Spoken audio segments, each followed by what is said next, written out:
Nuestro reto: innovación, mentalidad emprendedora y comunidad. 40 minutos llenos de cambio y creatividad. Bienvenidos a Incubadora, el podcast, coproducido por GitHub. La meta: explorar tendencias, oportunidades y moldear tu futuro. Muy buenos días a todos. Nos encontramos en un episodio más de la Incubadora, el podcast. En el episodio 8 de la temporada 5. Y el día de hoy nos encontramos con un invitado especial. Y va a ser un tema muy interesante porque es algo que muchos damos o pasamos por alto, muchos emprendedores, muchos incluso ya empresarios que tienen una pequeña, mediana empresa y que llegan a pasar temas tan importantes por alto que ni siquiera nos damos el tiempo para investigar, ¿no?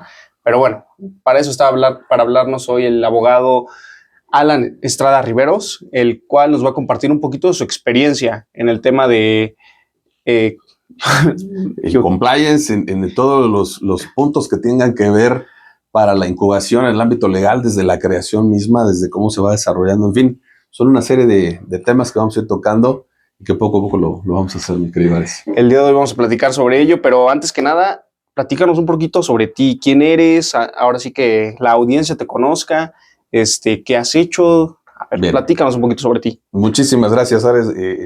Muy agradecido por la invitación para ti, para tu equipo, para toda la audiencia que ustedes tienen. Fíjate que aquí es un tema muy, muy importante el que vamos a tocar.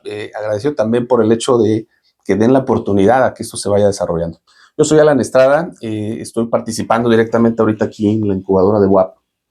Temas concretos a los que muchas veces no ponemos atención, ¿no? Sí, claro. Y que en el ámbito legal, el hecho de no programar, de no planificar correctamente, muchas veces desata, ¿no? En muchos problemas más adelante, que sí se pudieron haber previsto, pero que a lo mejor minimizamos y que al final del día nos sale mucho más caro. Sí, definitivamente. Ese es el punto. Entonces, en esta parte, mi carrera como abogado ya tiene algunos años. Me he especializado en diferentes ámbitos del derecho. Ahorita estoy concretamente en el ámbito de la incubación, en todo lo que es el compliance, decía yo hace un momento. Lo que tiene que ver, sí, en las conformaciones de todas las sociedades, ¿no? Con las que van partiendo, ¿no? Muchas veces los emprendedores, las mismas sociedades con las que se van presentando, y también el hecho de las normatividades que tiene que haber en cada una de ellas, ¿no?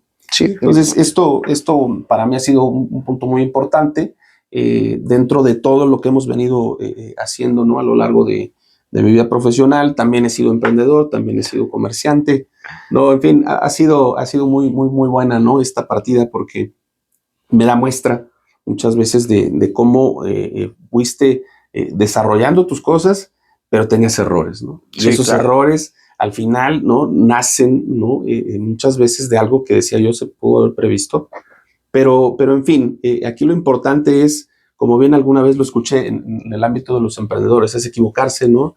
Y es seguir emprendiendo y seguir haciendo las cosas y ir corrigiendo, ¿no? Aquel que no se equivoca, entonces pues, realmente no tiene mucho de qué hablar y no siempre asegura un buen éxito, ¿no? Sí, claro, definitivamente, Alan. Y bueno, cuéntanos un poquito de dónde estudiaste, qué fue lo que estudiaste, y bueno, de ahí empezamos a partir ya con los temas importantes. Bien, muchas gracias, Ares. Mira, yo estudio en la Universidad de la Sierra, que es una universidad que se desarrolla en el ámbito regional, en Huachinango, Puebla, ya hace algunos años.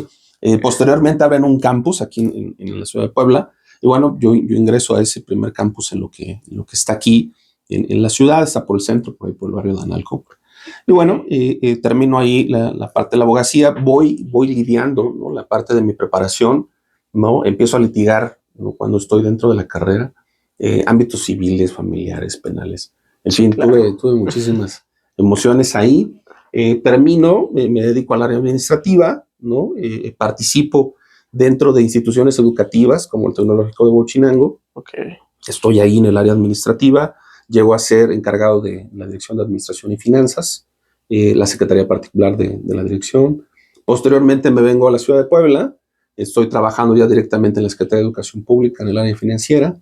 Y bueno, voy ligando, ¿no? Esa parte con negocios personales y que bueno, me van dando muchas veces cosas bastante interesantes porque son focos que iniciaron como focos rojos y luego le fuimos bajando la intensidad, sí, ¿no? Por conforme lo que uno va empezando.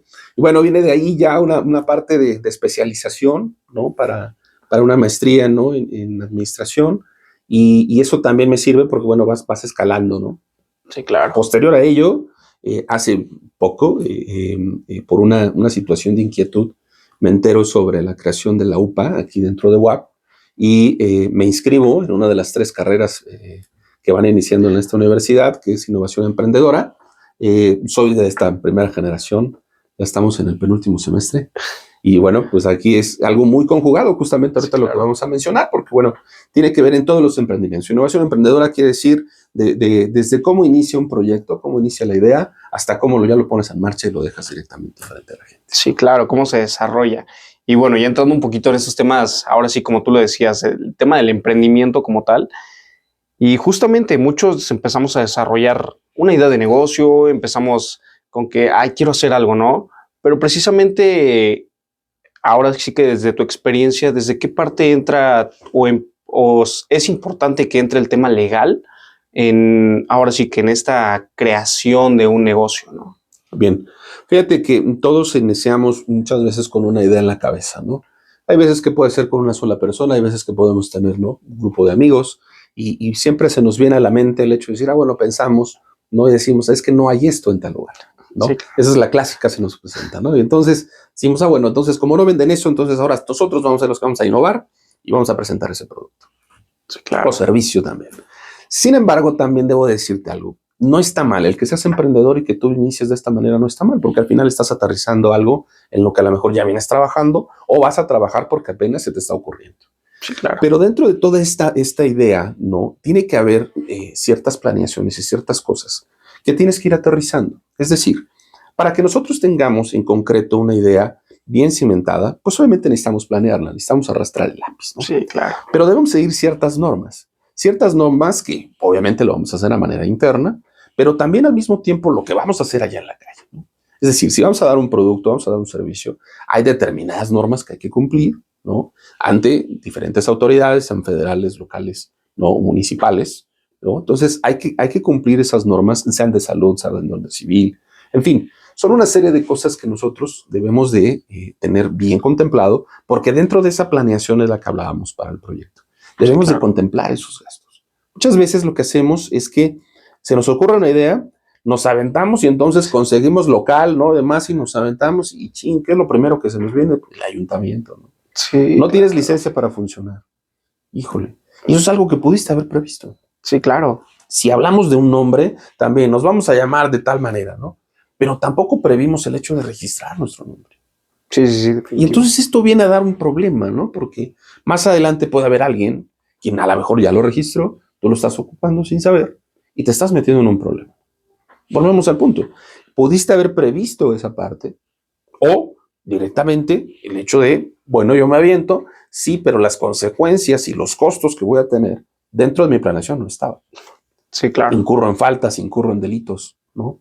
Que podemos aislarlo siempre y cuando abarquemos que no solamente es la mente y la idea que nosotros vamos a hacer, no solamente nos vamos a rodear de alguien que nos pueda decir, mira, vas a estructurar así las cosas, sino también la asesoría legal. Es importantísimo que siempre se contemple la asesoría legal, porque de esta manera nosotros vamos a tener claro cuál es el camino a seguir. Estas normas a las que me refería son normas que ya vienen de antaño. Sí. No son nuevas, ¿no? Y si son nuevas, pues obviamente provienen de algo que ya estaba establecido y que pues obviamente hay que seguirlo, ¿no? Entonces, esto viene a colación porque siempre debemos de pensar muy claro, siempre que debemos llevar un orden, ¿no? Para que no tengamos problemas y para que también nuestra empresa con la que queremos producir dinero, pues obviamente no tenga unos desfalcos, ¿no? Porque al final va a decir, bota, ya ganamos aquí, pero ya gastamos en esto, ¿no? Cuando pudimos haberlo claro, visto, ¿no? Definitivamente. Y precisamente así como lo dices, creo que todo este tema legal ahora sí que se trata de prevención, al final de cuentas. Sí, nosotros ahora sí que vamos a poner un negocio, es mejor prevenir que lamentar, ¿no? Como este famoso dicho. Es correcto. Entonces, pues sí, y justamente lo que ahorita mencionabas, creo que hay errores muy comunes en los que todos emprendedores llegamos a caer, ¿no? Y algo de lo más común y que muchas veces por desconocimiento, por falta de información, por lo que quieras, pues es el tema de protección civil, ¿no? Que es un tema, bueno, ahí un poquito complicado, ¿no? Sí es. Pero platícanos un poquito más sobre, ahora sí, ¿cuáles son otros errores comunes que se cometen y que se pueden prevenir desde un inicio. Bien, fíjate que ahorita tocaste un tema muy importante, protección civil. Sí. Protección civil lo mandamos desde las áreas municipal y estatal también. Son diferentes áreas, aunque en este caso comparten normativa en mucho. Me refiero a la cuestión de electricidad, a la cuestión de gas, ¿no? A la cuestión de medidas de protección por salidas de emergencia, ¿no? En fin, sí, claro. Hay todo un proceso para que tú puedas abrir un negocio, ¿no? En el cual, de primera mano, yo te lo digo, es el municipio. El municipio te va a decir, bueno, para que yo te dé una licencia de apertura, tienes que tener un manual de procedimientos.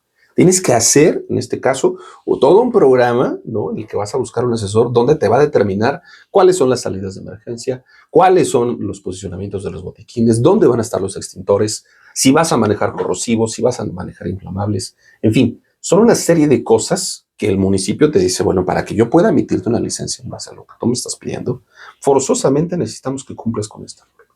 Entonces, esto viene a darse, ¿no? Y fíjate que se da mucho a colación porque muchas veces pensamos que nada más el establecimiento que tú ves en la calle es el que realmente va a cumplir con la normatividad. No es así. En el caso de tu servidor, estuve algún tiempo trabajando en food trucks. Y los food trucks, bueno, pues también llevan una cierta normatividad, aunque son en este caso móviles, ¿no? Y tú vas a diferentes eventos. También necesitas cumplir con esa determinación, ¿no? Okay. Estoy hablando de conciertos, por ejemplo, ¿no? Son masivos, donde estás hablando de 50, 60 mil personas. Sí, claro. Si hay un número de personas así, hay una determinación, es a cielo abierto, sí, pero manejas gas, manejas electricidad, entonces es algo inflamable. Tienes que cuidar siempre al ciudadano.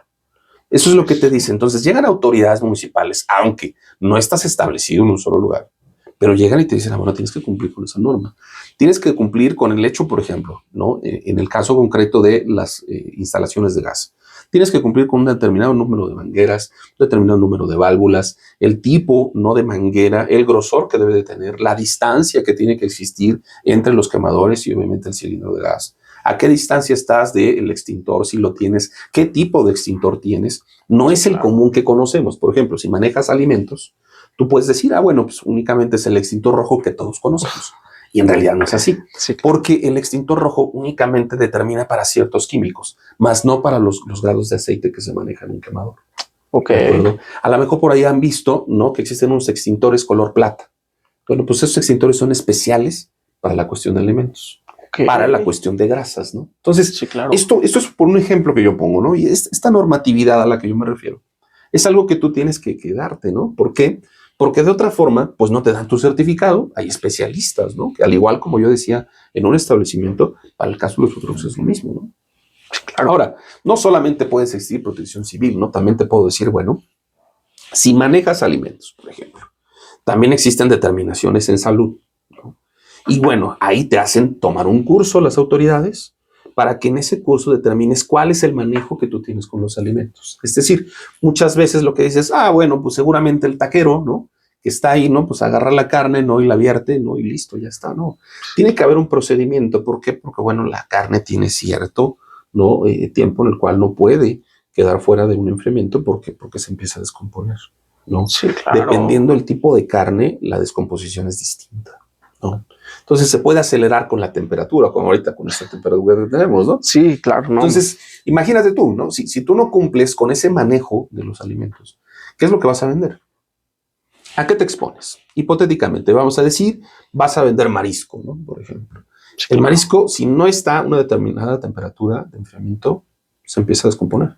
Entonces, si tú vendes algo echado a perder, y en este caso tú ya abriste tu local, ¿no? Y alguien infiere alimentos, ¿no? Que estén contaminados, que estén maltratados, pues obviamente te van a reclamar a ti. Va a ser el negocio. Te van a clausurar. Deja tú eso, no solamente te clausuran, también te pueden hacer, ¿no? Responsable por el hecho de la cuestión médica a la que se fueron sometiendo, ¿no? Las personas que se contaminaron. Sí, claro. Y entonces esto va a ir creciendo, ¿no? Y volvemos al punto, por no haber previsto, ¿no? El hecho de una licencia que te dieran, bueno, para el manejo de los alimentos y que tú poderlos tener resueltos. ¿Ves? Sí. Entonces, esto es también por poner un ejemplo. También, vamos a poner otro tipo de normatividades. Si en este caso tú manejas, ¿no? Un tipo de solvente, ¿no? También hay una determinación en licencia. Hay normatividades que te dicen qué tipo de solventes sí puedes manejar, qué tipo no, cuáles tienen una medida restrictiva, ¿no? No es nada más el hecho de, pues en unos tambos ponemos cosas. No. Hay un orden. Ese orden es el que tú tienes que cumplir, porque al final del día pueden ser combinados con algo, ¿no? No sé si a lo mejor se han dado cuenta que muchas veces en las plazas, ¿no? Existen determinados lugares donde sí venden ropa y venden comida, pero la venden empaquetada, ¿sí? Pero no existe un local donde manejen gas directamente. ¿Por qué? Bueno, porque en este caso muchas veces las plazas, en base a los permisos que manejan con la autoridad municipal, no permiten que sean de esa naturaleza. Sí, claro. Entonces, no se tiene la licencia, ¿no? Entonces, al no tener esa licencia, pues la gente dice, bueno, pues tú no puedes poner esto, ¿no? Okay. Existen ese tipo de normatividades. Es más para el hecho, a lo mejor, de quien te va a rentar, ¿no? Y no tanto para lo que tú quieras hacer, ¿de acuerdo? Entonces, hay que cumplir con este tipo de normas. Y esto al final del día es, otra vez a lo que habíamos mencionado en un principio, cómo tú vas determinando de acuerdo a lo que tú vayas necesitando. Definitivamente, Alan. Y precisamente es muy interesante todo este tema de, ahora sí, todas las normativas que se tienen que seguir, y precisamente el tema de alimentos es un tema delicado porque sí son muchas normativas que tienes que seguir, desde lo que mencionabas, el tema del gas, de los alimentos. Ahora también existen normativas para saber qué tipo de, en este caso, los cárnicos, ¿no? O sea, tienen que ser verificados, bueno, etcétera.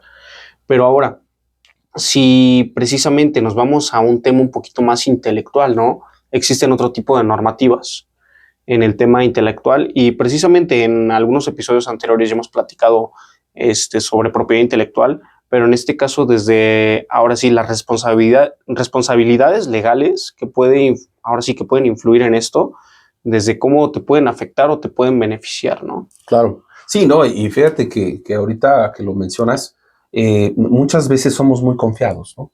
Porque decimos, bueno, el nombre nada más lo tengo yo, a mí se me ocurrió, yo ya soy dueño. En teoría sí. En teoría a ti se te ocurre, entonces, bueno, pues yo soy propietario porque yo lo anoté, porque entonces yo mandé a hacer mi diseño, ¿no? Entonces, con eso ya soy, bueno. Seguramente también se han fijado, ¿no? Que muchas veces en los logotipos tiene un circulito que tiene una R en medio. Sí, Eso significa que es una marca registrada. Y la marca registrada tiene que ver mucho con el hecho de que dentro de esa idea que se nos surgió, dentro de ese posicionamiento que queremos dar, dentro de esa idea del logotipo, podamos registrarlo. Tenemos que ir separando cosa por cosa. Es decir, nosotros podemos tener un nombre y ese nombre lo podemos registrar. Antes de poderlo registrar ante el INPI, que es el Instituto Mexicano de la Protección Industrial, debemos, en este caso, de saber si no hay alguien más que ya lo haya registrado. Entonces, cuando tú haces ese procedimiento, te dan alternativas y te dicen, bueno, a ver, vamos a ver si hay coincidencias, ¿no? De acuerdo a lo que tú me estás planteando, ¿no? Pero seguimos hablando de la marca, solamente de la marca. No estamos hablando del logotipo, ¿ok? Claro. Si en este caso la marca coincide con algo que alguien ya lo registró, entonces te dicen, ¿sabes qué? Perdón, pero no te lo podemos dar porque alguien ya lo registró. Ya tiene esos derechos, está directamente amparado, ¿no? Con una cédula de identificación. Bien. Pero si en este caso hablamos, ¿no? De gente que te diga, bueno, pues a lo mejor yo registro el nombre, pero también registro el logotipo, ¿no? Justamente ahorita como lo que estamos viendo, ¿no? Sí, claro. Si en este caso decimos, bueno, esta parte del logo que tenemos, entonces esto debe estar registrado, ¿no? ¿Okay? Sí, claro. Y si está registrado, entonces al momento en el que alguien quiera ocupar este logotipo, ojo, tienes un problema porque alguien ya lo registró. ¿A qué te puedes hacer acreedor? Bueno, que te demanden. En este caso, por el uso directamente del logotipo de alguien que ya lo registró. En esa demanda, ¿a qué se puede someter? Bueno, se puede someter a que tú en su momento puedas ser reclamable para el hecho de que te den regalías sobre ese uso. O la cancelación del mismo, ¿no? Porque a lo mejor no le estás dando un buen uso. Sí, okay. Sí. Entonces, las autoridades, en este caso un juez, determinará el hecho de si hay razón en base a la prueba, porque mucha gente lo que hace es que lo utiliza, por ejemplo, en documentos, lo utilizan las redes sociales ahora, ¿no? Sí. Entonces ya en los medios de comunicación ya se dan de otra manera. Y esto hace que obviamente no se vaya provocando un problema mayor, ¿no? Definitivamente. El punto aquí es que siempre debemos de considerar que no solamente es el hecho de poner un nombre, hay que registrarlo. Y si registramos en este caso un logotipo, también se puede hacer. Ojo, no solamente podemos registrar nombre y logotipo, también solamente podemos registrar un logotipo y no pasa nada. Sí, definitivamente. Pero al final va a tener un dueño y ese dueño es el que utiliza los tamaños, los colores, ¿no? La identificación, lo que quiere decir, ¿no? Sí, Son claro. parámetros que tú tienes que ir viendo en base a tu marca. ¿Por qué? Porque llegará un momento en el cual a lo mejor seguramente tú vas a utilizar el hecho de cambiarlo un poquito, ¿no? A tu logo. Tú dices, bueno, a lo mejor inició este logo con un micro diferente. Bueno, pues entonces vamos a ponerle una rayita más, ¿no?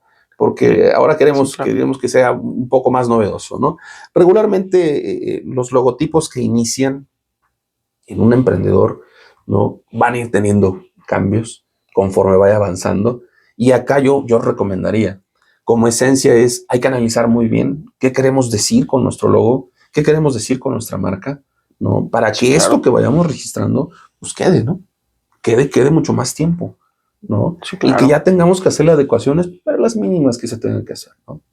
Hay marcas que seguramente también podemos mencionar y que no han cambiado, ¿no? Digo, hablemos de marcas de autos, por ejemplo, ¿no? Volkswagen, o sea, ha cambiado en algún momento dado, pero cambia los contornos, ¿no? Sí, claro. La esencia de la W, ¿no? Esa no ha cambiado. Sí, ¿no? sí. Mercedes-Benz es lo mismo, ¿no? En fin, son ese tipo de cosas.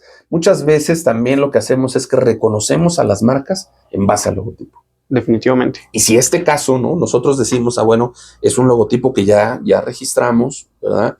Que ya tenemos un nombre, pues va a ser mucho mejor para nosotros porque nuestra marca va a perdurar en base a la identificación que se tenga, ¿no? Con el logotipo. Sí, claro, definitivamente. Y bueno, precisamente mencionaste algo muy importante. Estamos en una era digital, ya con las redes sociales, pues todo, bueno, es muchísimo más rápido en este mundo. Y más para nosotros, ahora sí como jóvenes, que pues todo el día estamos interactuando, ¿no? Pero también existe ahora sí que cierta parte de creadores de contenido, ¿no? Y ahora muchos emprendimientos se dan derivados de esto. Ahora, ¿qué deberíamos tomar en cuenta o qué recomendaciones tú le podrías dar a estos creadores de contenido que generan ahora sí que los TikToks, los Reels, lo que sea, para sus negocios, para sus emprendimientos o incluso como marca personal, pero que siempre y cuando deben tener en cuenta como que también pues ciertas precauciones en el aspecto legal, ¿no? Claro, fíjate que muchas veces vemos, ¿no? En Instagram, en TikTok, ¿no? Que a lo mejor son las más comunes, en Facebook incluso, ¿no? También, aunque tiene un segmento de mercado diferente, como cada una de estas redes sociales, muchas veces interactúan, ¿no? Digo, Meta lo que tiene es una interacción, ¿no? Digamos que muy disruptiva, ¿no? Entre la parte de lo que maneja Facebook, que ya lo manejamos nosotros, ¿no? Más, ¿no? En este sentido, pero para la parte de TikTok ya lo maneja mucha gente, ¿ves? Y con Instagram, bueno, pues está entrelazado. Yo te podría decir que en este caso, para la gente que nos escucha y nos ve, debemos de considerar siempre que el uso de las marcas, de los colores, aunque digamos, pero es que le vamos a cambiar un color, pero es casi igual, nada más que en lugar de rosa le vamos a poner verde, ¿no? Al final estamos cayendo en una falta porque en este caso el logotipo es el mismo, nomás le cambias el color, sí, pero sigue siendo la misma forma. Entonces ahí caemos en una falta, ¿no? Entonces debemos de tener muy claro que no por el hecho de que muchas veces nos ponemos a googlear, entonces encontramos el logo, mira, lo ponemos, por aquí lo hacemos y lo pegamos, ¿no? Sí, claro. Esas imágenes tienen derechos. Entonces, si nosotros vamos a proporcionar esas imágenes, ¿no? A nuestro equipo, ¿no? De marketing, entonces lo va a agregar para que entonces vaya poniendo más, ¿no? En la parte de nuestro negocio, hay consecuencias si no verificamos que esa imagen tenga derechos reservados. Sí, claro. Esos derechos obviamente no podemos quitarlos. ¿Por qué? Porque alguien ya los registró. Hay una marca detrás. No siempre así sucede. ¿Por qué? Porque encontramos diferentes plataformas en Internet, ¿no? Decimos, a ver, ahora con la IA, ¿no? Decimos, a ver, queremos que nos hagas un logotipo, ¿no? Y entonces ponemos un prompt, ¿no? El que te va a decir, hazme un logotipo que va a ser de acuerdo a esto y por esto. Pum. Chin, y lo desarrolla, ¿no? La IA. Sí. Bueno, en este caso, ¿de quién es el proyecto? Al final del día tú dices, bueno, ¿de la plataforma que lo hace? No, en este caso la plataforma lo que hace es crearlo, ¿no? Lo crea desde cero, pero tú eres encargado de registrarlo, ¿ok? Hay algo que debemos de considerar siempre. Supongamos que nuestro aspecto emprendedor nos dice, bueno, vamos a crear una marca de acuerdo a un producto, entonces vamos a contratar, ¿no? A alguien experto en marketing para que nos desarrolle, ¿no? Cuáles van a ser las campañas, también para que nos diga cuáles van a ser nuestras frases, en fin, toda la parte de mercadotecnia que vamos a ocupar. Bien. Claro. Dentro de todo esto que debemos de manejar entre los dueños del proyecto y los profesionales sobre esto que te menciono, debe de haber un contrato. Un contrato en donde, en este caso, el creador nos ceda los derechos de lo que está desarrollando. ¿Por qué razón? Porque más adelante nosotros decimos, pero es que le pagamos, ¿no? Y aquí está, ¿no? Directamente, ¿no? El voucher donde le transferimos por el trabajo que nos hizo y aquí está la factura. Sí, pero en ningún momento dado te cedió los derechos por la creación del mismo. Sí, claro. Entonces, ¿qué va a suceder? Que más adelante, ¿no? Imagínate que hay un problema y entonces cuando tú quieres hacer reclamable ante una autoridad, ante una sociedad, el hecho del logotipo marca que mandaste a hacer, ¿no? Con esta persona, y te dicen, bueno, dame en este caso la cédula de autoría, donde tú dices que tú eres el dueño, ¿no? Sí, claro. ¿Dónde está registrado, no? Híjole, no la tengo. Tengo la factura. Eso no te ampara. Entonces, esto es lo que debemos de hacer, ¿no? Para que entendamos, ¿no? Cuál es la ventaja de ir preparando las cosas, ¿no? En el ámbito legal, pero irlas aterrizando, no solamente que se queden en la mente, ¿no? Entonces, esto también es una protección que nosotros vamos a tener y que dentro del tema que tocabas hace unos minutos, vamos a ir desarrollando. No siempre hay que quedarnos con el hecho de, pues es mi amigo, es de confianza, ¿no? Sí, claro. Es una institución, ¿no? Sí, no, digo, al final, si tú le dices a tu contadora, bueno, perfecto, voy a gastar tanto, ¿no? De mi cuenta, el contador te dijo, pues perfecto, pero yo necesito una factura contra lo que salga de esa cuenta, ¿no? Sí, es una norma, ¿no? En el ámbito legal también la podemos tener. ¿Cuál es? Bueno, pues yo necesito un contrato, ¿no? Sí, claro. Porque al final es un servicio el que tú me vas a prestar, pero si bien es cierto, no solamente vamos a versar en estas cláusulas del contrato sobre los temas de, es que si me entregas a tiempo, si me lo entregas, si me gusta o no, en fin, no solamente eso, sino, acordémonos, que nos cedan los derechos. Sí, claro. En este caso de los que crean. Si tú lo creas a través de una plataforma, no hay problema, pero necesitas registrarlo, ¿ok? Entonces, insisto, esto es una parte nada más de todo lo que hemos venido manejando, porque sí, la verdad es que es todo el mundo. Sí, todo el mundo, tal y como lo dices, precisamente es algo muy extenso. Y dentro de esto, bueno, ahorita platicaste sobre algo también importantísimo, el tema de las sociedades y de los contratos. Siempre hemos escuchado pues, ahora sí que estas noticias, ¿no? De que las rupturas de contrato o las sociedades que ya terminaron mal, etcétera, ¿no? Pero hay muchas veces que ni siquiera precisamente hay un contrato de por medio, hay un papel que te ampare que eres socio y muchas veces pues sales perdiendo, ¿no? Entonces, ¿cuál es la importancia precisamente de manejar estos contratos y por qué es importante manejarlos, ¿no? En este caso de las sociedades. Sí, mira, cuando decíamos hace rato, ¿no? El tema viene de una idea, ¿no? Supongamos, bueno, estamos 3 personas, ¿no? Y vamos a crear, ¿no? Esta empresa, ¿no? Que va a dar un servicio. Entonces, ¿qué sucede? Bueno, pues vamos a constituirla directamente, ¿no? A través de un acta constitutiva, ¿no? Para que tengamos una sociedad en la que, desafortunadamente, y ahorita quiero decirlo, muchas veces nos confiamos y decimos, pero es que somos amigos, y entonces él va a dar de alta las cosas porque nos vamos a ahorrar unos pesos, porque entonces no queremos gastar en esta acta constitutiva, ¿no? Donde pues obviamente pues es una lana que no tenemos ahorita, entonces nos la ahorramos y entonces fulanito va a ser el que va a estar en la titularidad y de ahí él va a tener toda la confianza para dar las cosas. Bueno, sí está perfecto, se oye muy bien. Pero el problema es, ¿y qué va a suceder si hay alguna molestia? Si más adelante no se tienen las cosas como se pensaron, pues, ¿qué va a suceder? ¿Qué va a suceder? Bueno, pues que van a pasar las cosas, ¿no? Y que al rato en esa peleadera, al final ya no va a ser aquí, ¿no? Sino va a ser ya directamente ante un juzgado, ¿no? Ante una autoridad, ¿no? Donde ya estemos determinando el hecho de los ingresos que se tengan de la empresa y donde ya se tengan que repartir de manera distinta. Entonces, ¿qué es a lo que ahorita nos podemos referir? Bueno, dentro de esta idea podemos hacer ese contrato de sociedad, ¿no? En donde, bueno, cada quien va a tener una participación en base a lo que se tenga de acciones de la empresa, ¿no? Sí, claro. Lo haces directamente en un proyecto, ese proyecto lo llevas ante un notario, ante un fedatario público. Y en este caso, bueno, pues obviamente te lo protocoliza, le llaman, en este caso es anotarlo en el libro de gobierno que tienen los notarios, okay. Y que, bueno, es una de las facultades que tienen esos fedatarios, les llaman. Entonces, ahí, bueno, pues te va a dar, en este caso, un cuadernillo donde obviamente ya tienen los sellos de ellos, donde te dicen, yo lo voy a registrar, ¿no?, en el registro público del comercio, en donde esta empresa, bueno, pues ya tiene un nombre, ya tiene una capacidad, ¿no?, tiene estos socios, ¿no?, está repartido de esta manera, tiene este objeto social, ¿no? Sí, claro. Puede hacer esto, esto y esto y esto y esto. En fin, con este documento lo que va a suceder es que le estás dando la legalidad a la creación de tu sociedad, ¿ok? Esa es la primera parte que debemos de hacer. Una vez que ya la tenemos, entonces sí ya podemos pensar en otra cosa. Y ya podemos pensar en el hecho de las ventas, ¿no? Hacia dónde vamos dirigidos, a quién le vamos a vender, cómo le vamos a vender, Sí, claro. cuáles van a ser nuestros proveedores, qué contratos vamos a celebrar con nuestros proveedores, ¿no?, para los insumos que necesitemos.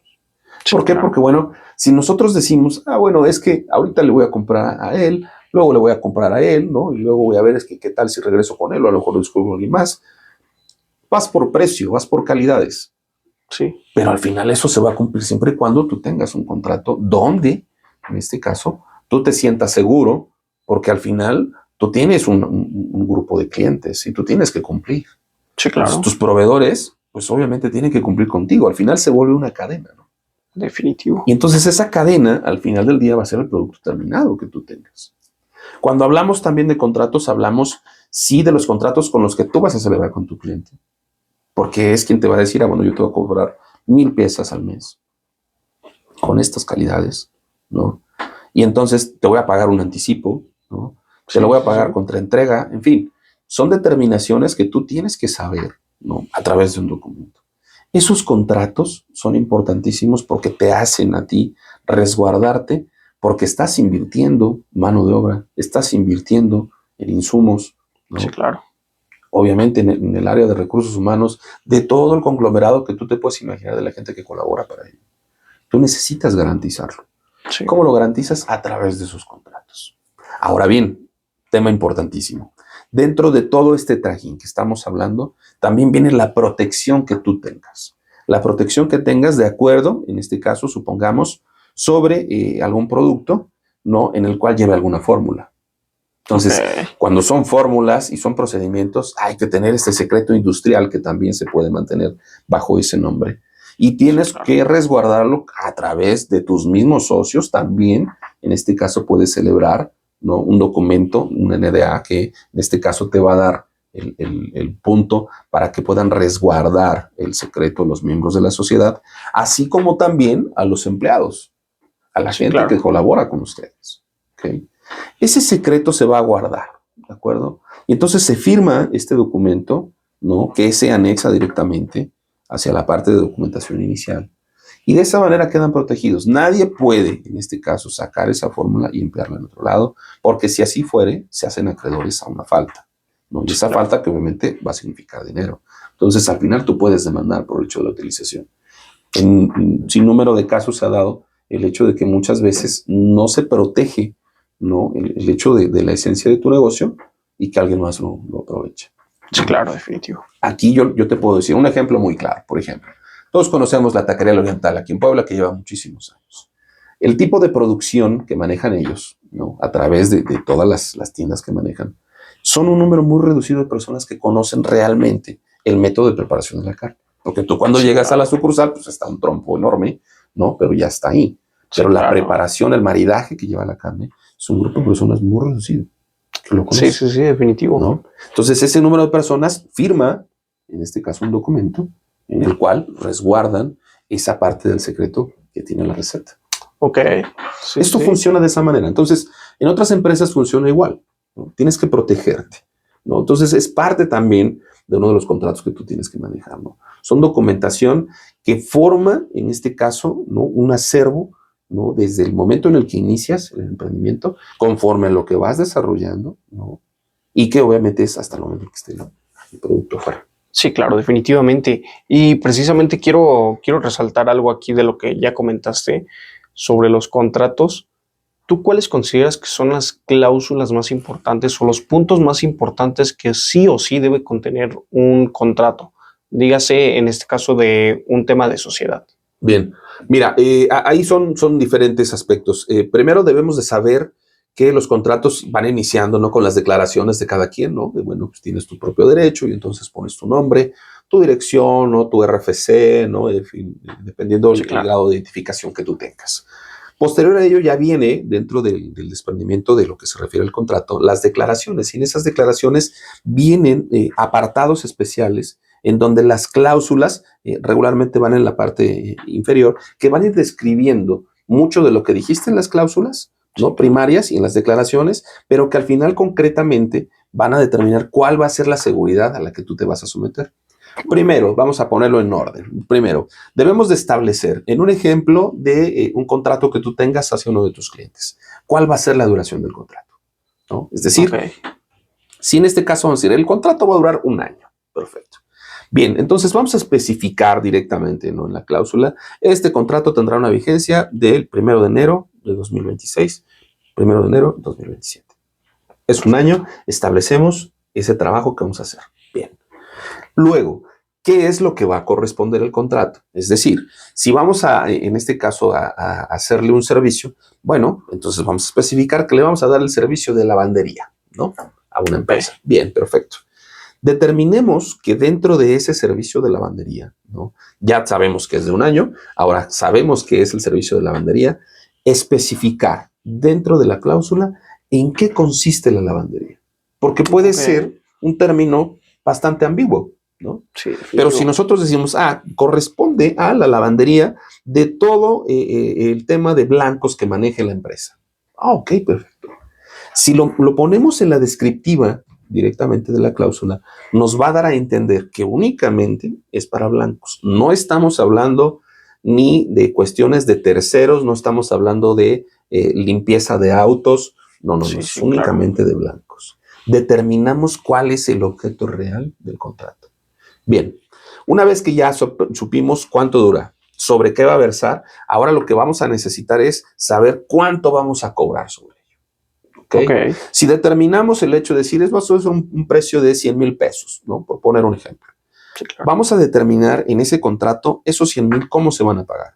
De manera mensual, se van a pagar al final del contrato, al inicio, ¿no? En 3 parcialidades, como en esa descripción del contrato debemos de saber si va a ser en 1, 2, 3, 15, 20, las parcialidades que sean, si es en parcialidades. Sí, claro. ¿No? Y cómo lo vas a determinar. Entonces, vamos en orden, ¿no? Ya supimos qué tiempo va a durar, ya supimos en qué va a constar, ¿no? Ya sabemos cómo nos van a pagar, ¿no? Ahora viene también el hecho de las garantías que debemos de tener. Eso también tiene que estar en un contrato, ¿no?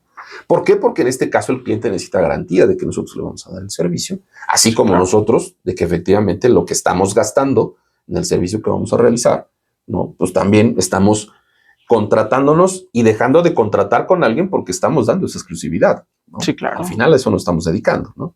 Entonces, esto en el tiempo y en dinero significa mucho, porque al final es tu empresa. Entonces, esta garantía que vamos a tener es decir, bueno, en el cumplimiento cabal del contrato, bueno, en este caso, si sucediera que por alguna razón no pudiéramos darle cumplimiento, hay una penalidad, ¿no? Y esa penalidad, bueno, va a ser de tanto, ¿no? Por el cumplimiento de alguna de las partes, ¿ok? Sí, claro. Debemos de conseguir siempre esa situación para que tengamos esa seguridad y tengamos una buena forma de trabajo, ¿ok? Bien, una vez que ya determinamos esa situación, todo esto te lo estoy englobando de una manera muy, muy, muy abstracta, pero al final obviamente se determina en un contrato que te puede versar a lo mejor de 15 páginas, ¿no? Dependiendo cuál sea la complejidad conforme a lo que tú quieras vender o hacer. Sí, ¿de acuerdo? Ahora bien, ¿cuál es la parte con la que vamos a determinar ya al final de este contrato? ¿Cómo nos vamos a someter en caso de que haya una controversia? ¿Ante qué autoridades? Sí, eso claro. Sí o sí tiene que venir en un contrato. ¿Ante qué autoridades nos vamos a someter? Okay. Hay unas que son por default, ¿no? Dependiendo del tipo de cuestiones que estemos manejando. Hay unas que, bueno, tú dices, bueno, si estamos en algún municipio, ¿no? Y la determinación obliga, ¿no? Que tengas que trasladarte a Puebla capital, bueno, pues así te lo van a poner. Okay. Pero muchas veces por el tipo de tema, vamos a decir, que estés hablando sobre empresas a nivel internacional. Y entonces tú estás en México. ¿Qué va a suceder ahí, no? ¿A dónde vamos a dirimir las situaciones? Entonces, claro. En el contrato podemos decir, bueno, en este caso ambas partes se someten ante cualquier controversia, ¿no? Sobre las autoridades jurisdiccionales del Estado de Puebla. México. Okay. Se acabó. Ahora bien, Si en este caso el cliente te dice, bueno, esto es directamente en lo que tenemos en negocio acá, pero tú también me puedes firmar un contrato directamente conforme a las legislaciones en Estados Unidos, por ejemplo. Ok. Y entonces ahí ya cambia la situación. ¿Por qué? Porque las normatividades en Estados Unidos pueden ser muy diferentes a las que tú tienes aquí en México. Sí, claro. Que sí puedes, en este caso, firmar un contrato, ¿no?, directamente con gente en Estados Unidos, sí puedes, claro, por supuesto. Nada más que tienes que cumplir ciertas normas para que tú te puedas volver un proveedor en Estados Unidos y los procesos de calidad, de acuerdo a sus normas, ingresen. Necesitas ingresarte, ¿no? Sí, necesitas registrarte, ¿ok? Entonces, ojo, aquí hay que tener mucho cuidado, ¿no? Porque a lo mejor si nos emocionamos y decimos, no, mira, ya firmamos y entonces hacemos esto. No, sí, soy muy bonito. Sí, claro. El problema es a lo que te vas a someter. El gobierno americano te va a decir así, momento, pero tú no puedes hacer esto. Y en el momento en el que aquí yo te detecte, entonces yo te voy a prohibir el acceso, ¿no? Te cancelo el hecho de que tú puedas ingresar a nuestro país con tus productos. Que estás faltando un registro. ¿Okay? Entonces, son aspectos que sí debes de considerar dentro de los mismos contratos. La frase tan trillada, ¿no?, que siempre te dicen, hay que leer las letras chiquitas. Sí, claro. Porque muchas veces ahí está el vicio, ¿no? Y ese vicio que a lo mejor en algún momento dado tú lo minimizaste y que más adelante te puede provocar un problema. Definitivamente, Alan. Creo que sí es muy importante y muy valioso que hayas compartido ahora sí más o menos estas bases que debe tener un contrato para protegerse y también estar bien con todas las partes, ¿no?, involucradas. Y bueno, finalizando ya esta plática llena de, un montón de conocimiento, pues quisiera que nos comentaras un poquito sobre, pues, unos consejos que tú le darías a todos aquellos emprendedores universitarios que están empezando o aquellos que ya tienen una pequeña o mediana empresa, ¿no? Sobre todo este tema legal, ¿qué deberían hacer? ¿Tú qué les recomiendas? Bien, mira, son cuestiones muy prácticas que obviamente a lo mejor parecerían muy sencillas, pero que al final no son así. Uno, el hecho de que establezcan primero qué tipo de sociedad, si es que hay un número de socios acá, porque a lo mejor pues puede ser solamente un emprendedor, ¿no? Sí, no tiene socios, ¿no? Pero no por eso no significa que no debe de instituir el nombre, ¿no?, la marca, decíamos. Pues sí, al final debemos de saber de quién es, ¿no? Sí, claro. Eso es un orden el que tienes que partir. ¿Okay? Definitivo. Eso sería el primero que yo te dijera, siempre definir su nombre, registrar, en este caso su logotipo, su marca, ¿no? Sí. Eso sería lo primero que yo recomendaría. Lo segundo es la determinación que tengan en base a que las acciones que vayan a hacer con sus clientes, con sus proveedores, con sus socios, en caso de que, si en este caso sucede, ¿no?, muchas veces que empieza un emprendedor y llega alguien y dice, oye, tú ya arrancaste, yo me asocio contigo, ¿no? Okay. Entonces ahí ya tendríamos que dar, ¿no?, un nuevo brío. ¿Por qué? Porque puedes hacer un contrato de sociedad con alguien más después de que tú ya iniciaste. Claro, por supuesto, se puede. Entonces, esta situación es que si tú ya estableciste bien desde un principio, para cuando tú vayas en una sociedad, tú ya llevas un paso adelante. Entonces, también es importante que lo tengas claro, ¿no? Que ya tengas, en este caso, dentro de tu afán, ¿no?, pues el hecho de que yo estoy establecido, tengo este nombre, tengo esta marca, me voy a asociar con alguien, ¿no? Sí, pero ya lo tengo por escrito, ¿no?, dentro de este contrato de sociedad. Eso sería lo segundo que yo podría recomendarles, que siempre tengan definido el nombre, ¿no?, la marca, para lo que pueda venir. Porque muchas veces a eso también nos sometemos. Alguien más quiere invertir con nosotros, pero ven el desorden que tenemos y dicen, no, olvídalo, ¿no? No, pues ¿cómo crees, no? Por ahí no vamos a empezar, ¿no? Sí, claro. Entonces, otro que yo podría mencionar es el hecho de la protección que ustedes tengan directamente. Sí, decía yo hace rato en fórmulas, sí a lo mejor, ¿no?, en el hecho de los secretos industriales, decía yo, ¿no?, también de protegerse, porque muchas veces lo que sucede es que tenemos un proceso. Sí. Recordemos la película de McDonald's, ¿no?, la historia, ¿no? ¿Qué pasaba, no? Ahí lo que pasó fue una historia muy interesante que para los emprendedores es buenísimo, porque ahí te das cuenta cómo, en este caso, el proceso, ¿no?, que seguía McDonald's, ¿no?, y que sus anteriores dueños, pues, era muy bueno, ¿no? Sí, claro. Pero alguien más vivo vino y entonces vio los colores y demás y los registró. Y cuando los otros quisieron reaccionar, ¿qué pasó? Dijo, momento, ¿no?, estos ya son míos. No se les había ocurrido, ¿no?, registrarlo. Entonces, esto tiene mucha colación para que dentro de que todo lo que venimos platicando, tú tengas el secreto y tengas ese conexo directamente con la gente con la que colaboras y con la que está allá afuera, en este caso tengas un acuerdo de confidencialidad para que lo que suceda aquí adentro de la empresa no salga. Sí, claro. Protegerlo 100%. Así sea lo más mínimo. Okay. Pero se trata de protegernos para que también tu empresa tenga un éxito. Eso yo es lo que yo te podría decir que de momento es lo que primero deberían de considerar nuestros amigos, los emprendedores, y que al final del día, pues obviamente hay muchas más cosas, ¿verdad? Pero esta es la base esencial que debemos de tener. No, hombre, Alan, es ahora sí que una plática llena de, bueno, mucha información, mucho conocimiento, y al final de cuentas creo que no basta tan solo un episodio para poder abarcar sobre todo el tema, ahora sí que legal, pero pues al menos tratamos de abarcar lo más importante. Y bueno, ya como una última pregunta para finalizar. ¿Consideras tú que el aspecto legal y el aspecto contable son fundamentales para que un emprendimiento pueda ahora sí que sobresalir? Sí, totalmente. Y déjame decirte que van de la mano. Yo te podría decir que en el ámbito legal tiene determinadas acciones en la conformación de una empresa, pero así también no puede ser, ¿no? Directamente alejado de la contabilidad, ¿no? Porque al final estamos hablando de pagar impuestos, estamos hablando de la administración también que manejas dentro de tu empresa. Porque recordemos que también el contador te va a decir, bueno, estos son mis ingresos, esto es lo que tengo, ¿no? En bancos, esto es lo que tengo, ¿no? En caja, en fin, claro. Son unos aspectos administrativos que, si bien es cierto, no van de la mano, ¿no? Pero sí van, en este caso, como materia esencial en la formación de una empresa, en el desarrollo de la misma, por supuesto. Y que acá yo te diría como consejo, no solamente es el hecho de que tengas en orden la parte legal, sino que también sepas, por ejemplo, interpretar un estado financiero. Sí, claro. ¿No? Si no tenemos esa sapiencia para saber qué dice, ¿no? Esa hojita, no vamos a poder avanzar, ¿no? Porque sí, entonces podemos tener todo un fundamento y todo un bloqueo legal, ¿no? Pero ahora sí, esto está excelente, pero ¿cómo lo vamos a hacer crecer si no sabemos cómo está funcionando nuestra empresa? Definitivamente, Alan. Bueno, pues es todo por el día de hoy. En este capítulo, recuérdenlo bien, el aspecto legal es importante para sacar nuestros emprendimientos adelante, pero sin dejar atrás el aspecto contable. Así que muchísimas gracias. Este fue el episodio número 8 de la temporada 5. Muchas gracias. Gracias, Alan. Gracias a ti.